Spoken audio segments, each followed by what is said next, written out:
তোমার ভিতরে এখনো অনেক টাইট। আমি একটু করলে আর পারব না। তোমার ভিতরে এত গরম কেন? আমার এটা তো পুড়ে যাবে। তোমার ভিতরে কি পানি ছেড়ে দিব? আমি জানতাম না যে আমার ভাইয়ের সাথে এমন সব কিছু করার সুযোগ পাব। আমার নাম প্রিয়াঙ্কা, আমার বয়স 9 বছর, এবং আমি এখন কলেজের প্রথম বর্ষে পড়ছি। আমার প্রিয় বিষয় হল রসায়ন। আমি রসায়ন এতটাই পছন্দ করি যে যখনই আমি কিছু নতুন শিখি তখন একটা অদ্ভুত উৎসাহ অনুভব করি। এই কারণেই আমি আমার ভবিষ্যৎকেও এই বিষয়ের সাথে যুক্ত করতে চাই। আমার পরিবারে আমার মা, আমার বড় ভাই অর্জুন এবং আমি থাকি। অর্জুন ভাইয়ের বয়স 2-1 বছর। তিনি আমার একই বিশ্ববিদ্যালয়ে পড়েন, যদিও আমরা দুজনেই রসায়নের ছাত্র নই। তার আগ্রহ ইঞ্জিনিয়ারিংয়ে। আমাদের বাড়িতে সকালের সময় সবসময় তাড়াহুড়ো ভরা থাকে। সকাল 9টায় আমাদের ক্লাস শুরু হয়, আর সময়মতো পৌঁছানোর জন্য আমাদের 8:30 এর মধ্যে বাড়ি থেকে বেরোতে হয়। আমার বাবা মা আমাদের সুবিধার জন্য কিছুদিন আগে একটা মোটরসাইকেল কিনেছিলেন। অর্জুন ভাই এটা চালান, আর আমি তার পিছনে বসে বিশ্ববিদ্যালয়ে যাই। অর্জুন ভাই আমার সৎ ভাই। এটা প্রথমবার শুনলে হয়তো একটু অদ্ভুত লাগতে পারে, কিন্তু এটা সত্যি। আমার বাবার মৃত্যুর পর আমার মা দ্বিতীয় বিয়ে করেছিলেন। তিনি অর্জুন ভাইয়ের বাবার সাথে বিয়ে করেছিলেন। এই বিয়ের পর আমাদের পরিবারে অনেক কিছু বদলে গেছে, কিন্তু আমি কখনোই অনুভব করিনি যে আমি অর্জুন ভাইয়ের সৎ বোন। বন্ধুরা, আমি জানতাম না যে আমার সৎ ভাইয়ের সাথে এমন সব কিছু করার সুযোগ পাব। সকাল 8টায় মা-বাবা অফিসের জন্য বেরিয়ে যান। তারা চলে গেলে বাড়িতে শুধু আমি আর অর্জুন ভাই থাকি। আমাদের সম্পর্ক একটা অনন্য ধরনের। যদিও তিনি আমার সৎ ভাই, তিনি আমাকে কখনো তা অনুভব করতে দেননি। আমরা দুজন একই বিশ্ববিদ্যালয়ে পড়ি, আর এটাই আমাদের দৈনন্দিন জীবনকে আরও বিশেষ করে তোলে। আমাদের বাড়িতে একটাই কমন বাথরুম আছে, তাই সকালের সময়টাকে একটু সংগঠিত রাখতে হয়। সাধারণত আমি আগে স্নান করি আর প্রস্তুত হই, কারণ মেয়েদের প্রস্তুত হতে একটু বেশি সময় লাগতে পারে। আমি প্রস্তুত হয়ে গেলে অর্জুন ভাই বাথরুমে যান। প্রতিদিন সকালে এই ক্রম বিনা বাধায় চলে। প্রস্তুত হয়ে আমরা দুজন একসঙ্গে বিশ্ববিদ্যালয়ে যাই। যেহেতু মা-বাবা অফিসে চলে যান, তাই বাড়িতে তালা লাগানোর দায়িত্ব আমাদের। বাড়ির মূল গেটের চাবি আমাদের দুজনের কাছে থাকে। আমাদের বিশ্ববিদ্যালয়ের যাত্রা প্রতিদিন নতুন আশা আর স্বপ্নে ভরা থাকে। ক্লাস সকাল 9টায় শুরু হয় এবং দুপুর 2:30 শেষ হয়। সারাদিনের পড়াশোনার পর যখন আমরা বাড়ি ফিরি তখন বিকেল 3টে বাজে। বাড়ি পৌঁছে তালা খুলেই আমরা দুজন নিজ নিজ কাজে লেগে যাই। অর্জুন ভাই কখনো বইয়ে ডুবে যান, আর আমি রসায়নের নোট লিখতে শুরু করি। বিকেল 5টার দিকে বাবা মা বাড়ি ফিরে আসেন। আমরা সবাই একসঙ্গে বসে চা খাই আর দিনের অভিজ্ঞতা ভাগ করে নিই। আমার জীবন এভাবেই শান্ত ও সংগঠিতভাবে চলছিল। কিন্তু একটা ঘটনা আমার জীবনকে পুরোপুরি বদলে দিল। এখন এটাকে দুর্ঘটনা বলুন বা ইচ্ছাকৃত, সেই সকালটাও সাধারণ মনে হচ্ছিল। আমাদের পরিবার, বাবা, মা, ভাই অর্জুন এবং আমি সবসময়ের মতো একসঙ্গে বসে নাস্তা করছিলাম। এই সময়টা আমার জন্য বিশেষ, কারণ ব্যস্ত দিনের শুরুটা পরিবারের সাথে একসঙ্গে করার আনন্দই আলাদা। বাবা মা তাদের সরকারি চাকরির জন্য প্রস্তুত হচ্ছিলেন। সকাল 8টায় তাদের অফিস শুরু হয়, তাই নাস্তার পর তারা তাড়াতাড়ি বাড়ি থেকে বেরিয়ে যান। তারা চলে গেলে বাড়িতে শুধু আমি আর অর্জুন ভাই থাকি। আমাদের দৈনন্দিন রুটিনও সংগঠিত ছিল। আমাকে প্রস্তুত হয়ে বিশ্ববিদ্যালয়ে যেতে হতো, আর ভাইকেও। যেমনটা প্রতিদিন হয়, আমি আগে স্নান করতে বাথরুমে গেলাম। বাথরুমে ঢুকেই আমি দরজা ভেতর থেকে বন্ধ করে দিলাম। এই অভ্যাস আমাকে নিরাপত্তা আর আরাম দেয়। সেদিনও সবকিছু স্বাভাবিক ছিল। আমি আমার কাপড় খুলে পাশে রাখলাম আর শাওয়ার চালু করলাম। জলের ঠান্ডা ফোঁটা যখন শরীরে পড়ল, তখন মনে হলো যেন সব টেনশন ধুয়ে গেল। কিন্তু তখনই আমি বাথরুমের দরজার নিচে একটা ছায়া দেখলাম। ছায়াটা দেখে আমার মন একটু বিচলিত হল। আমি ভাবলাম, হয়তো এটা আমার ভ্রম। মাঝে মধ্যে আলোর কারণে এমন মনে হয়, আর আমি নিজেকে বোঝাই যে এমন কিছু নেই। কিন্তু এবার ছায়াটা স্থির ছিল না।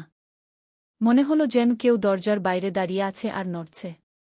আমার হৃদস্পন্দন তীব্র হয়ে গেল। আমি নিজেকে শান্ত রাখার চেষ্টা করলাম। হয়তো এটা আমার ভ্রম। আমি নিজেকে এই বলে সান্ত্বনা দিলাম আর শাওয়ার চালিয়ে রাখলাম। মুখে সাবান লাগানোর সময় আমার চোখ আবার দরজার দিকে গেল, আর এবার আমি দেখলাম যে ছায়াটা সত্যিই নড়ছে। আমার ভেতরে ভয় আর রাগের এক অদ্ভুত মিশ্রণ জন্ম নিল। কেউ কি আমাকে দেখছে? কিন্তু বাড়িতে তো শুধু আমি আর অর্জুন ভাই আছি। এটা কি সম্ভব যে তিনি আমার সাথে এমন কিছু করছেন? এই ভাবনা আমাকে ভেতর থেকে কাঁপিয়ে দিল। আমি নিজেকে শান্ত করার চেষ্টা করলাম, ভেবে যে এটা হয়তো আলোর কারণে হচ্ছে। কিন্তু এই চিন্তা আমার মনকে পুরোপুরি সন্তুষ্ট করতে পারল না। আমি তাড়াতাড়ি স্নান শেষ করলাম আর বাইরে বেরিয়ে এলাম। বাইরে এসে আমি কাপড় পরে নিলাম, আর যেই আমার ওড়না তুললাম, দেখলাম দরজার নিচে ছায়াটা আবার নড়ল। এবার আমার সন্দেহ আরও গভীর হল। আমি সোজা আমার ঘরে গেলাম। আমার মন দ্বিধায় ছিল। এটা কি সব আমার ভ্রম ছিল, নাকি সত্যিই কেউ ছিল যে আমার গোপনীয়তার লঙ্ঘন করছিল? আমি অর্জুন ভাইদের সম্পর্কে এমন কখনো ভাবিনি। তিনি আমার কাছে সবসময় একজন বড় ভাইয়ের মতো ছিলেন, যিনি আমাকে নিরাপত্তা আর সাহায্য দিয়েছেন। কিন্তু সেই ছায়াটা আমার মনে সন্দেহের বীজ বপন করেছিল। এদিকে ভাই কিছুক্ষণ পর প্রস্তুত হয়ে আমাকে বিশ্ববিদ্যালয়ে নিয়ে যাওয়ার জন্য ডাকলেন। আমি আর আমার ভাই বাড়ির দরজা বন্ধ করে বিশ্ববিদ্যালয়ের জন্য বেরিয়ে গেলাম। সাধারণত প্রতিদিন আমি মোটরসাইকেলে আমার ভাইয়ের পিছনে বসি আর আমার ব্যাগটা তার আর আমার মাঝে রাখি। কিন্তু সেদিন আমি আমার ব্যাগ আমার পিছনে রেখেছিলাম। হয়তো সেদিন আমি একটা অন্য জগতে হারিয়ে গিয়েছিলাম। সেদিনের অনুভূতি এমন ছিল যে তা শব্দে প্রকাশ করা যায় না। পরের দিন সকাল থেকে আমি ভাবতে লাগলাম, কিভাবে নিশ্চিত হব যে আমার ভাই আমাকে বাথরুমের দরজা থেকে স্নান করতে দেখেছেন কিনা। অনেক ভেবে আমার একটা আইডিয়া এলো। আমার বাবা-মা অফিসে চলে যাওয়ার পর আমি আমার মোবাইল ক্যামেরায় ভিডিও রেকর্ডিং চালু করলাম এবং সেটা বাথরুমের বাইরে এমন জায়গা রাখলাম, যেখানে যদি কেউ আমাকে বাথরুমের দরজার বাইরে থেকে স্নান করতে দেখে, তবে তার রেকর্ডিং হয়ে যাবে। ক্যামেরাটা সেখানে রেখে আমি স্নান করতে বাথরুমে গেলাম এবং দরজা ভেতর থেকে বন্ধ করে দিলাম। দরজার দিকে তাকাতেই আমি আবার একটা ছায়া দেখলাম। ছায়াটা দেখেই আমি বুঝলাম যে যেই হোক, সে ক্যামেরায় ধরা পড়েছে। এটা ভাবতে ভাবতে আমি স্নান করছিলাম। স্নান শেষ করে যখন বাথরুম থেকে বেরিয়ে এলাম এবং আমার মোবাইল ফোনটা নিয়ে আমার ঘরে গেলাম, আমি ভিডিওটা চালু করলাম। দেখলাম, আমি যেই বাথরুমে ঢুকেছি আর দরজা বন্ধ করেছি তার কিছুক্ষণ পরে আমি যা দেখলাম তা বিশ্বাস করতে পারছিলাম না। আমি ভাবছিলাম, এটা কিভাবে সম্ভব? এরপর আমি আর আমার ভাই বিশ্ববিদ্যালয়ের জন্য বেরিয়ে পড়লাম। আমি মোটরসাইকেলের পিছনে বসে আমার ভাইকে জড়িয়ে ধরলাম এবং ভাবতে লাগলাম, কিভাবে ভাইকে আমার ভিডিওটা দেখাব। তখন ভাই বললেন, বাইক পড়ে যাবে কি? তুমি আমাকে এত জোরে ধরে রেখেছ কেন? আমি বললাম, জানি না কেন ভাই, আজ আমার কেমন যেন ভয় লাগছে। পুরো দিন পড়াশোনার পর আমি দুপুরে বাড়ি ফিরলাম। আমার মন সারাদিন এদিক ওদিক ঘুরছিল। আমি বুঝতে পারছিলাম না কিভাবে আমার ভাইকে সেই ভিডিওটা দেখাব। রাত 1:00টার দিকে আমি বিছানায় শুয়ে কাতরাচ্ছিলাম। ঘুম আমার চোখ থেকে কোষো দূরে ছিল। মনে একটা অদ্ভুত অস্থিরতা ছিল, যেন কিছু আমাকে ভেতর থেকে খেয়ে ফেলছে। আমি আমার ফোনটা হাতে নিলাম এবং সেই ভিডিওটা আবার খুললাম, যেটা আমি কিছুক্ষণ আগে রেকর্ড করেছিলাম। ভিডিওতে আমার সব আবেগ লুকিয়েছিল। এটা যেন আমার আত্মার একটা অংশ হয়ে গিয়েছিল। অনেক সাহস সঞ্চয় করে আমি সেই ভিডিওটা আমার ভাই অর্জুনের মোবাইলে পাঠিয়ে দিলাম। এই পদক্ষেপ আমাকে ভেতর থেকে একটু হালকা অনুভব করাল, কিন্তু সাথে ভয়ও ছিল। সে কি এটা দেখেছে? তার প্রতিক্রিয়া কি হবে? আমি বারবার ফোনের স্ক্রিনে চোখ বুলাচ্ছিলাম, দেখছিলাম ভিডিওটা কখন দেখা হবে। কিন্তু প্রায় 5 মিনিট পার হয়ে গেলেও ভিডিওটা দেখা হয়নি। এখন প্রশ্ন ছিল, অর্জুন কি ঘুমিয়ে পড়েছে নাকি সে জেনেবুঝে ভিডিওটা দেখছে না? সময় যেন থেমে গিয়েছিল।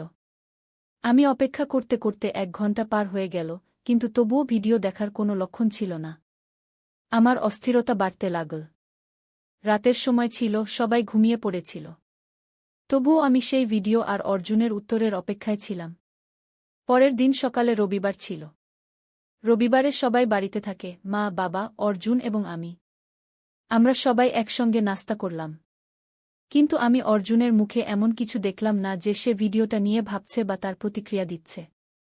আমার মনে হলো যে সে হয়তো এখনও ভিডিওটা দেখেনি। সকাল 1:00টার দিকে আমি আমার ঘরে একা বসেছিলাম।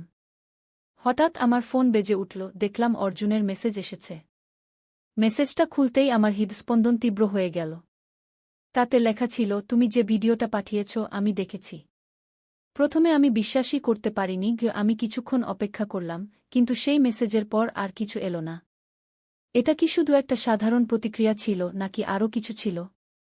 দুপুর পর্যন্ত আমি অপেক্ষা করলাম, কিন্তু কোনো উত্তর পেলাম না। আমি বুঝতে পারছিলাম না অর্জুনের আচরণ কিভাবে বদলে গেছে। দুপুরে আমরা সবাই একসঙ্গে খাওয়া খেলাম, কিন্তু অর্জুন খুব চুপচাপ ছিল। সে কিছু না বলে খাওয়া শেষ করে তার ঘরে চলে গেল। আমি বুঝলাম যে সে কিছু বলতে চাইছে না। আমি ধীরে ধীরে বাবা-মাকে বললাম, ভাই, আমি একটু পরে তোমার ঘরে এসে কিছু বোঝাতে চাই। অর্জুন কিছু না বলে খাওয়া শেষ করে ঘরে চলে গেল।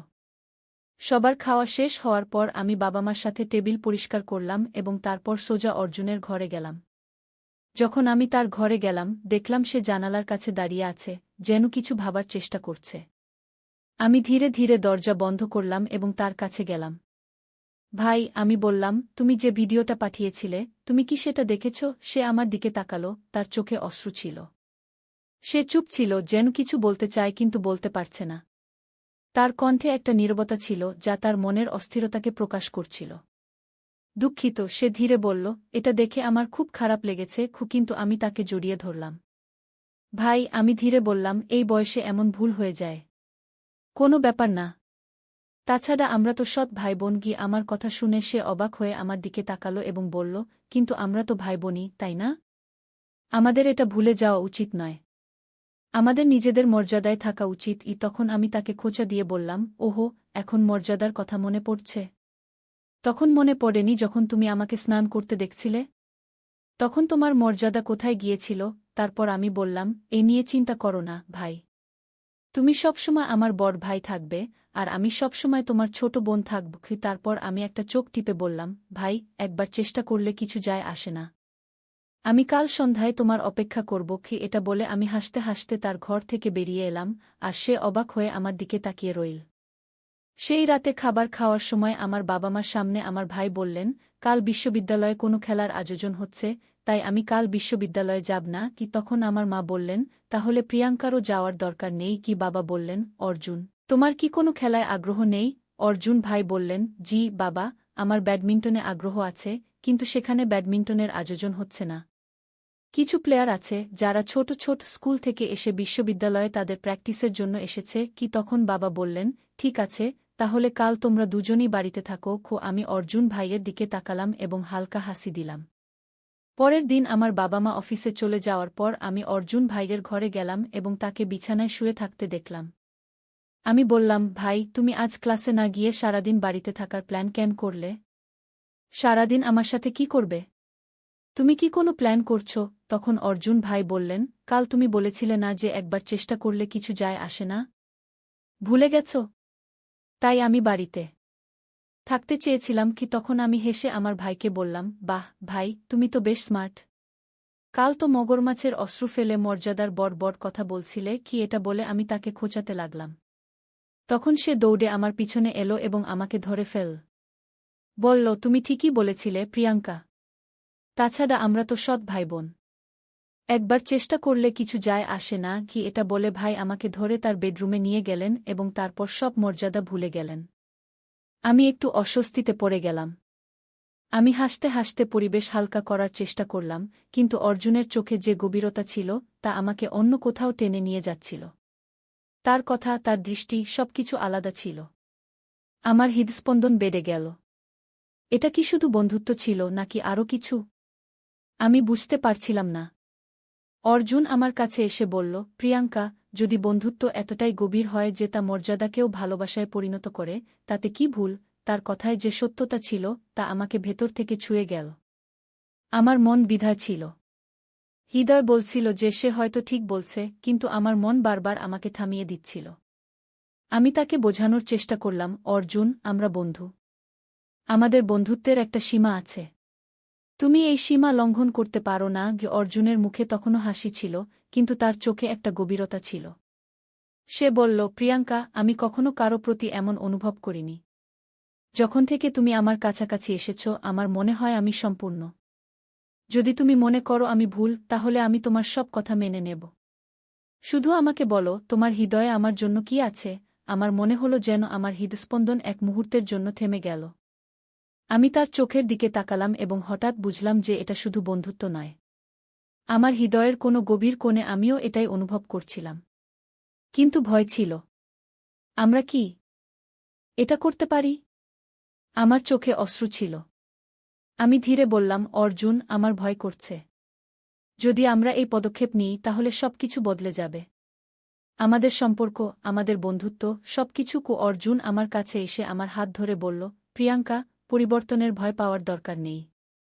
যদি আমাদের সম্পর্ক সত্যি হয় তাহলে এই পরিবর্তন আমাদের কিছু নতুন এবং সুন্দর দেবে। আমি তোমাকে কখনো কষ্ট দেব না, এটা আমার প্রতিশ্রুতি। তার কথায় এতটাই বিশ্বাস ছিল যে আমি নিজেকে থামাতে পারলাম না। আমি হালকা হাসির সাথে বললাম, তাহলে তুমি কি সত্যিই আমাদের সম্পর্ককে এতটা গুরুত্ব দাও? অর্জুন আমার চোখে চোখ রেখে বলল, তোমার বিনা আমার জীবন অসম্পূর্ণ। আমি গভীর শ্বাস নিলাম এবং অনুভব করলাম যে আমার হৃদয় তার কথাগুলো পুরোপুরি গ্রহণ করেছে। আমরা দুজন আমাদের হৃদয়ের আবেগ একে অপরের সাথে ভাগ করে নিলাম এবং তারপর একে অপরকে জড়িয়ে ধরলাম। সেই মুহূর্ত আমার জন্য বিশেষ ছিল, কারণ আমরা আর শুধু বন্ধু ছিলাম না। আমরা একটা নতুন যাত্রা শুরু করছিলাম, যেখানে ভালোবাসা এবং বিশ্বাস আমাদের পথপ্রদর্শক ছিল। কিন্তু এই যাত্রা একটা গোপনীয়তা ছিল। আমরা জানতাম যে এখনই এটা পৃথিবীর কাছে বলা ঠিক হবে না। পরের দিন সকালে যখন আমি উঠলাম তখন একটু অস্বস্তি অনুভব করছিলাম। আমার চিন্তায় দ্বিধা ছিল। আমরা কি ঠিক করেছি?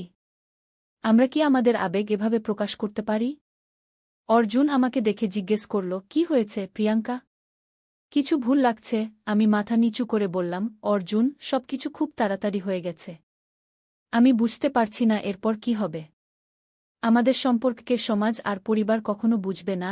অর্জুন আমার কাছে এসে বলল, প্রিয়াঙ্কা, যখন আমাদের ভালোবাসা সত্যি, তখন আমাদের কারো ভয় পাওয়ার দরকার নেই। কিন্তু তুমি যদি চাও, আমরা এটা গোপন রাখতে পারি, যতক্ষণ না সঠিক সময় আসে। আমি তার দিকে তাকিয়ে বললাম, আমি শুধু এটাই চাই যে আমরা একে অপরকে বুঝি এবং সমর্থন করি। যদি আমাদের মধ্যে ভরসা থাকে তাহলে আমরা সব মুশকিল পার করতে পারব। কিছুদিন সবকিছু ঠিকঠাক চল। আমরা দুজন ঠিক করলাম যে আমাদের আবেগকে আমরা আমাদের পড়াশোনা এবং ক্যারিয়ারের উপর হাবি হতে দেব না। কিন্তু ভালোবাসা এমন একটা জিনিস যা লুকিয়ে রাখা কখনো সহজ নয়। আজ কলেজের ক্যান্টিনে অর্জুন আর আমি চুপিসারে কথা বলছিলাম। আমাদের মধ্যে কিছু বিশেষ ছিল যা আমরা শব্দে বলতে পারছিলাম না, কিন্তু আমাদের চোখে তা স্পষ্ট প্রতিফলিত হচ্ছিল। তখনই আমাদের ক্লাসমেট রিমা আমাদের দেখে ফেল। তার প্রশ্নটা একটু হালকা মেজাজে ছিল, কিন্তু সে যে প্রশ্ন করছিল তা আমার হৃদয়কে একটু নাড়া দিচ্ছিল। আরে, কি চলছে তোমাদের মধ্যে? কিছু গড়বড় লাগছে, রিমা হাসতে হাসতে বলল। আমরা দুজন হকচকিয়ে গেলাম এবং কোনো সঠিক উত্তর না দিয়ে শুধু বললাম, আরে কিছু না, শুধু এমনিই কথা বলছিলাম। আমার মনে হচ্ছিল রিমার কিছু সন্দেহ হয়েছে, কিন্তু আমি কিছু বলতে পারলাম না। তার মনোযোগ এখন আমাদের কথার উপর ছিল। আমি বুঝতে পারছিলাম না এখন কি করা উচিত। সন্ধ্যায় যখন আমি একা বাড়িতে ছিলাম তখন হঠাৎ অর্জুনের ফোন এলো। প্রিয়াঙ্কা, আমার তোমার সাথে দেখা করতে হবে। একটা জরুরি কথা আছে। আমি ঘাবড়ে জিজ্ঞেস করলাম, কি হয়েছে? সব ঠিক আছে তো? অর্জুনের কণ্ঠে একটা নতুনত্ব ছিল, যেন কিছু বড় ঘটতে চলেছে। সে বলল, তুমি ছাদে এসো। কিছুটা অদ্ভুত লাগলেও আমি ছাদে যাওয়ার সিদ্ধান্ত নিলাম। সেখানে পৌঁছাতেই অর্জুন আমাকে দেখে দাঁড়িয়েছিল, তার হাতে একটা গোলাপ ফুল। আমি ঘাবড়ে তার দিকে তাকালাম। সে আমাকে দেখেই বলল, প্রিয়াঙ্কা, আমি তোমার বিনা এক মুহূর্ত ভাবতে পারি না। পৃথিবীর থেকে লুকিয়ে রাখব, কিন্তু এখন আমার মনে হয় এটা আর লুকিয়ে রাখার দরকার নেই। আমি সবার সামনে বলতে চাই যে আমি তোমাকে ভালোবাসি। আমি চুপ হয়ে গেলাম। সে কি সত্যি এটা বলছে? আমার হৃদয়ে একটা ঝড় উঠল। তার কথাগুলো এতটাই সৎ এবং সত্য ছিল যে আমার বুঝতে সময় লাগল। তার কথাগুলো আমাকে শিহরণ অনুভব করাল, কিন্তু সাথে ভয়ও লাগছিল। আমি ধীরে বললাম, অর্জুন, তুমি কি জানো এর মানে কি হবে? পরিবার, বন্ধু, সমাজ, সবাই আমাদের প্রশ্নের মুখে ফেলবে। সে আমাকে গভীর দৃষ্টিতে দেখে বলল, আমার কিছু যায় আসে না, প্রিয়াঙ্কা। আমার শুধু তোমার সঙ্গ চাই। তুমি আমার সাথে থাকলে আমি সব চ্যালেঞ্জ মোকাবেলা করতে পারি। তার চোখে ভালোবাসা এবং বিশ্বাসের গভীরতা ছিল, যা আমি অনুভব করছিলাম। আমার ভেতরের ভয় কিছুক্ষণের জন্য কমে গেল। আমার চোখে অশ্রু ছিল এবং আমি কিছু না বলে তার দিকে এগিয়ে গিয়ে গোলাপটা নিলাম। ধীরে বললাম, যদি তোমার ভালোবাসা এতটাই মজবুত হয় তাহলে আমিও সব চ্যালেঞ্জ মোকাবেলার জন্য প্রস্তুত। কিন্তু আমাদের বুদ্ধিমত্তার সাথে এগোতে হবে। আমরা দুজন একে অপরকে জড়িয়ে ধরলাম। সেই মুহূর্তে আমি অনুভব করলাম যে আমাদের সম্পর্ক এখন আর শুধু বন্ধুত্ব নয়। এটা একটা আবেগ ছিল যা আমাদের জীবনকে একটা নতুন মোড় দিতে পারে। এখন আমরা শুধু আমাদের সম্পর্ক নিয়ে ভাবতাম, অন্য কারো কথা ভাবতাম না। আমরা জানতাম যে আমাদের এটা পৃথিবীর থেকে লুকিয়ে রাখতে হবে, কিন্তু আমাদের আবেগ এখন সত্য ছিল। সেই দিনটা একটা নতুন যাত্রার শুরু ছিল। আমাদের মধ্যে ভালোবাসা ছিল, বিশ্বাস ছিল এবং একে অপরের সঙ্গ ছিল। আমরা দুজন ঠিক করেছিলাম যে আমরা কখন এটা সবার সামনে আনব, কিন্তু এখন আমরা শুধু আমাদের সম্পর্কে বিশ্বাস করতে চাইতাম। একদিন যখন আমরা দুজন কলেজের কাছে একটা ক্যাফেতে বসেছিলাম, আমি অর্জুনকে জিজ্ঞেস করলাম, তুমি কি সত্যিই মনে করো আমাদের সম্পর্ক মজবুত থাকবে? তুমি কি কখনো ভেবেছ যে আমাদের সম্পর্ক যদি আমাদের পরিবার আর বন্ধুদের উপর প্রভাব ফেলে?